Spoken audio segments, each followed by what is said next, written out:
இன்னவைகள் என்பதை அவர் அறிந்திருக்கிறார்.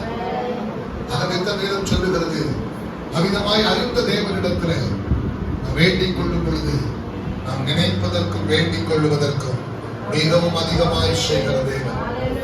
இந்த வேளையிலும் ஆமென், இந்த வார்த்தையை மனதில் அப்படியே எடுத்துக்கொண்டு ஏற்றுக்கொண்டு நாம் நினைப்பதற்கு வேண்டிக் கொள்வதற்கு மிகவும் அதிகமாய் செய்கிற தேவன் சமீபித்திருக்கிறார்.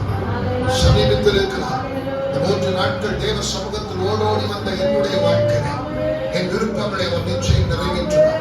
என் வேண்டுதல்களை அவர் நிச்சயம் கொடுப்பார். என் எதிர்பார்ப்புகளை அவர் நிச்சயம் நிறைவேற்றுவார். காரணம், கர்த்தருடைய கரம் குறுகி போகவில்லை. அவர் செய்வதற்கு எந்த தடைகள் இருந்தாலும் அந்த தடைகளை தகர்த்து வருகிற நாட்களிலே நாம் நினைத்ததற்கு வேண்டிக் கொண்டதற்கும் மிகவும் அதிகமாய் கண்டிப்பாக அவர் கொடுப்பார் என்ற விசுவாசத்தோடு கரங்களை தட்டி எல்லாரும் கைகளை தரணும். சோதனை கொடுக்காதீங்க, சந்தேகத்தில் கொடுக்காதீங்க, அவிசுவாசப்படாதீங்க.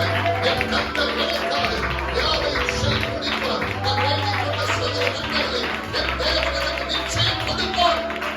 நிச்சயம் கொடுப்பார். நிச்சயம் பெற்றுக் கொள்வேன்.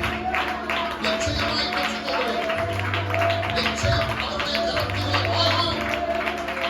அவர் செய்வதை தடுக்க முடியாது. அவர் செய்வதை தடுக்க முடியாது.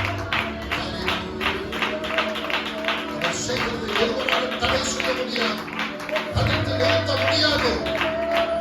அவருக்கு எதிராக நின்று ஜெயித்தவர்கள் உலகத்தில் யாரும் இல்லை. அப்படிப்பட்ட சர்வவல்லமுள்ள தேவன் எனக்காய் யுத்தம் செய்வார். ஒரு வழியாய் எனக்கு விரோதமாய் வருகிற கூட்டத்தை 7 வழியாய் விரட்டி விடுவதற்கு அவர் வல்லமை உள்ள தேவனாக இருக்கிறார். வல்லமை உள்ள தேவனாக